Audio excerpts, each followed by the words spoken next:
कोटि कोटि प्रणाम। महाराज जी, आपका सत्संग सुनकर जीवन में भगवत प्राप्ति की इच्छा जागृत हुई है। आपके वचनों के अनुसरण करने में जीवन में सुधार किया है और नाम जप भी करता हूँ। महाराज जी, प्रश्न यह है कि आप व अन्य सिद्ध संतों जिन्होंने भगवत दर्शन किए हैं, महाराज जी कृपया करके उनका मतलब भगवान का रूप का वर्णन करें ताकि भगवत प्राप्ति और जल्दी हो सके।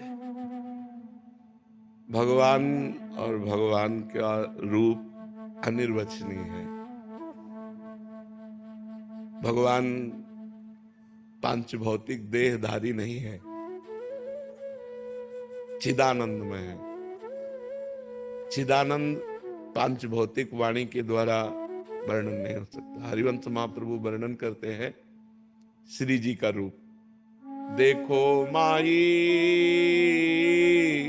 सुंदरता की सीमा, ब्रज नव तरुणी कदम्ब नागरी, निरखी करत अधग्रीवा। देखो माई सुंदरता की सीमा। देखो सखी, माई माने सखी होता है। ए सखी देखो मेरी राधा किशोरी कितनी सुंदर है। अभी आपको समझाएंगे।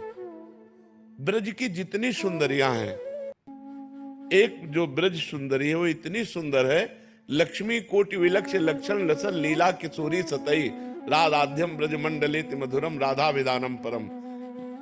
करोड़ लक्ष्मी मूर्छित हो जाए ऐसी ब्रज सुंदरी है। और ऐसी ब्रज सुंदरियां हमारी श्री जी को देखकर ग्रीवा झुका लेती है। और ऐसी श्री जी के जब रूप का वर्णन करने के लिए कोशिश की तो आगे कहा, जो को कोटि कलप लगी जीवे, रसना कोटिक पावे, तऊ रुचिर बदनार बिंद की, शोभा कहत न आवे। देखो माई सुंदरता की सीमा। अगर कोई करोड़ कल्प तक जिए और करोड़ों रसना हो तो भी प्रियाजू के रूप का वर्णन करने में नहीं आ सकता। जो कुछ वर्णन किया गया वो बाहरी वाणी का केवल स्वरूप है। जिन नेत्रों ने देखा इनकी वाणी नहीं, और जो वाणी बोल रही उसने देखा नहीं, इसलिए अधूरा ही रूप रहता है। सही रूप का परिचय नाम कराता है। जैसे आप राधा राधा राधा राधा जपेंगे तो जो राधा रूप आएगा, जो कृष्ण कृष्ण जपने से कृष्ण रूप आएगा, वही आज तक कोई ऐसा रूप ही नहीं।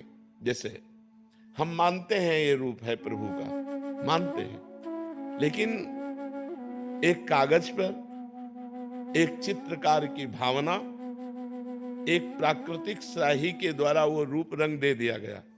क्या श्री कृष्ण का रूप, श्री हरि का रूप, कोई ऐसी स्याही आज तक प्रकृति में बनी है जो श्री कृष्ण के श्याम रंग का अवलोकन करा दे?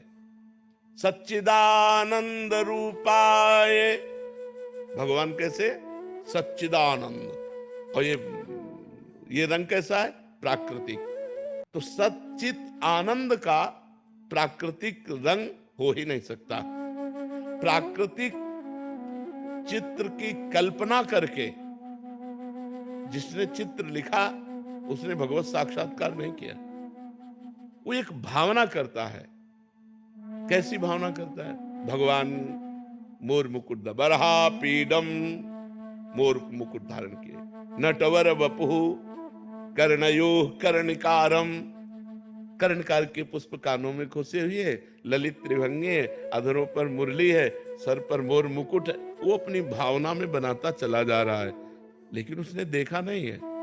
जो श्याम की श्यामता, ऐसी कोई स्याही ही नहीं पैदा हुई जो श्याम रंग, चिदानंद रंग की। भगवान के नेत्र कैसे? बोले कमल जैसे, अरविंदाक्ष। भगवान को कहा गया अरविंद भगवान नेत्र।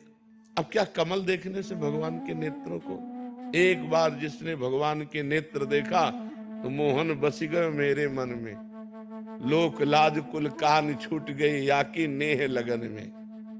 मोहन बिक गए, जिन्होंने देखा बड़े बड़े परमहंस बिक गए। जो रूप रस गंध शब्द स्पर्श विजयी महात्मा वो बिक गए ऐसे भगवान का तो कमल देखने से क्या भगवान के नेत्रों को देख लिया? नहीं देखा। भगवान के रंग की बात आती है, बोले केकी कंठाव नीलम, जैसे मोर के गले की नीलिमा, ऐसे तो क्या भगवान को देख लिया? तो भगवान का रूप अनिर्वचनीय है। जहां कुछ वर्णन किया गया है वो बाहरी रूप है, आंतरिक तो जब हम स्वयं अनुभव करेंगे तभी वो आएगा।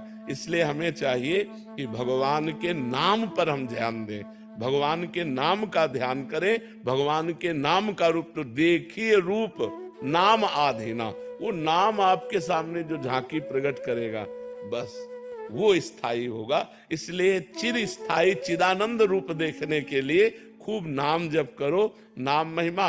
और शास्त्रों में भगवान की लीलाएं वर्णन की गई, उनको खूब पढ़ो, ध्यान से सुनो, तो हमारी भगवान की कृपा से भगवान में रति हो जाएगी।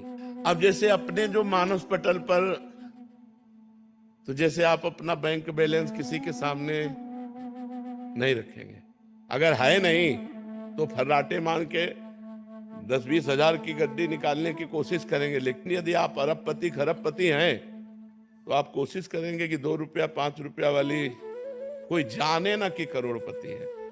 तो जो रूप हमारे मानस पटल पर है, जिसकी आराधना करके हम जीवित हैं, वो हमारी सामर्थ्य नहीं कि हम आपको बता सके। Here's a look at my week on Facebook gaming. Monday morning, I play puzzle games. On Tuesday,